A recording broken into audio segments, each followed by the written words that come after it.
അസ്സലാമു അലൈക്കും വറഹ്മത്തുള്ളാഹി വബറകാതുഹു. ബഹുമാനപ്പെട്ട ഷേഖ് റിഫാഇ റളിയല്ലാഹു അൻഹു മഹാനവറുകളുടെ ജീവിതം ചരിത്രം എടുത്തു നോക്കിയാൽ എത്രമാത്രം പഠിക്കാനുണ്ട്. എത്ര നല്ല ഹുസ്നുൽ ഖുൽഖ്, നല്ല സ്വഭാവത്തിൻ്റെ ഉടമയായിരുന്നു ബഹുമാനപ്പെട്ട ഷേഖ് റിഫാഇ റളിയല്ലാഹു അൻഹു. ഒരിക്കൽ ബഹുമാനപ്പെട്ടവർ തൻ്റെ കൂട്ടുകാരെ കൂടെ ഇങ്ങനെ നടന്നു പോകുമ്പോൾ ഒരു നായ കണ്ടപ്പോൾ എല്ലാവരും അതിനെ വെറുത്ത് കാണുമ്പോൾ ബഹുമാനപ്പെട്ടവർ അതിനൊരു സ്നേഹത്തോടു കൂടെ ഒരു നോട്ടം, അതിനൊക്കെ വേണ്ടി ഒരു ദുആ ചെയ്തു കൊടുക്കുക എന്ന രീതിയിലൊക്കെ കണ്ടപ്പോൾ അവിടെയുള്ള കൂട്ടുകാരൊക്കെ ചോദിച്ചു, അല്ല നിങ്ങളെന്തേ ഈ നായിനോട് ഇത്രമാത്രം സ്നേഹം കാണിച്ചത് എന്ന്. അപ്പോഴാണ് ബഹുമാനപ്പെട്ട ഷേഖ് റിഫാഇ റളിയല്ലാഹു അൻഹു പറയുന്നു, നമ്മളെപ്പോഴും ഏത് സമയത്തിലും എല്ലാത്തിലും നല്ലതേ കാണാവൂ, ഒരിക്കലും പോലും നാം കുറവ് കാണരുത്. വല്ലാത്തൊരു ചിന്തയാണ്. എന്നിട്ട് ബഹുമാനപ്പെട്ടവർ പറയുന്നു, ബഹുമാനപ്പെട്ട ഈസ നബി അലൈഹിസ്സലാമിൻ്റെ ഒരു സംഭവം തന്നെ അനുയായികൾക്ക് പറഞ്ഞു കൊടുക്കുകയാണ്. ബഹുമാനപ്പെട്ടവർ പറയുന്നു, ഒരു ദിവസം ഈസ നബി അലൈഹിസ്സലാം തൻ്റെ കൂട്ടുകാരും ഇങ്ങനെ നടന്നു പോകുമ്പോൾ ഒരു ചത്ത നായ നാരിട്ട് ആ അടുത്തേക്ക് ആർക്കും പോകാൻ കഴിയില്ല. അങ്ങനൊരവസ്ഥയിൽ ഒരു നായ കണ്ടപ്പോൾ തൻ്റെ കൂട്ടുകാരെല്ലാവരും അവിടെ നിന്ന് മൂങ്ങ പൊത്തി, എല്ലാവരും അതിനെ വെറുത്ത് ആ ഭാഗത്തേക്ക് തന്നെ നോക്കിയില്ല. അപ്പോഴാണ് ഈസ നബി അലൈഹിസ്സലാം അവിടെ നിന്ന് തൻ്റെ കൂട്ടുകാരോട് പറഞ്ഞു, അതിൻ്റെ പല്ല് എത്ര വെളുത്തിട്ടാണല്ലോ എന്നൊരു ചോദ്യം അവിടുന്ന് ചോദിച്ചു.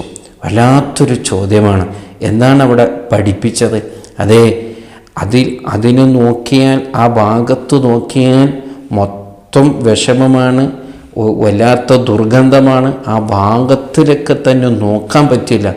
ആ രീതിയിലുള്ള ഒരു നായയും അവിടെ എന്തെങ്കിലും ഒരു നല്ലത് കാണാനുണ്ടോ എന്ന് ചിന്തിച്ച് അതിനെ നോക്കി പിടിച്ച് അതിനെ എടുത്തു പറയുകയാണ് ബഹുമാനപ്പെട്ട ഈസ നബി അലൈഹിസ്സലാം. നോക്ക്, എന്തൊരു അത്ഭുതകരമാണ്, എന്തൊരു ചിന്തയാണ്. ഇതാണ് ബഹുമാനപ്പെട്ട ഷേഖ് റിഫാഇ റളിയല്ലാഹു അൻഹു പറഞ്ഞത്, അവിടുത്തെ ജീവിതത്തിൽ പകർത്തിയത്. എല്ലാ വിഷയത്തിലും നല്ലത് കാണണം. എല്ലാവരും ചീത്ത കാണുമ്പോൾ നമ്മളത് നല്ലത് കാണാൻ പഠിക്കണം. വലിയൊരു വിഷയമാണ്. പലപ്പോഴും നമുക്ക് ഇല്ലാതെയായി പോകുന്ന ഒരു സ്വഭാവം അതുകൂടിയാണ്.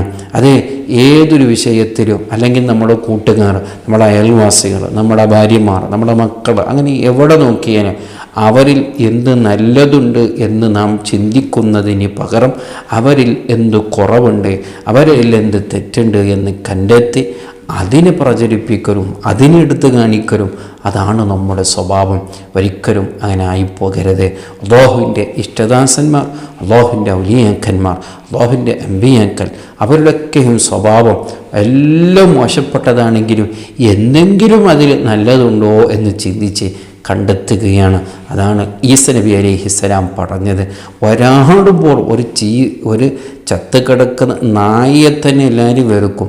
അവിടെയാണ് എത്രയോ ദിവസങ്ങളായി ചത്ത് കിടക്കുന്ന ഒരു നായ. ആ ഭാഗത്ത് ഒരാൾക്ക് നോക്കാൻ തോന്നുന്നല്ലോ, അവിടെ ഒന്നും നല്ലത് പറയാൻ തോന്നൂലല്ലോ. അപ്പോഴാണ് അതിലെന്തെങ്കിലും ഒരു നല്ലതുണ്ടോ എന്ന് കണ്ടെത്തി ബഹുമാനപ്പെട്ട ഈസ നബി അലൈഹിസ്സലാം പറഞ്ഞത്. ഈ സ്വഭാവം നാം പഠിക്കണം. എല്ലാത്തിലും നല്ലത് കാണാൻ നാം പഠിച്ചിരിക്കണം. അതാണ് ഷേഖ് റിഫാഇ റളിയല്ലാഹു അൻഹു നമ്മെ പഠിപ്പിച്ചിട്ടുള്ളത്. അല്ലാഹു സുബ്ഹാനഹു വ തആല നമ്മുടെ ഖൽബ് നന്നാക്കി ആ നല്ല സ്വഭാവം തന്ന് അവൻ നമ്മെ അനുഗ്രഹിക്കട്ടെ. അസ്സലാമു അലൈക്കും വറഹ്മത്തുള്ളാഹി വബറകാതുഹു.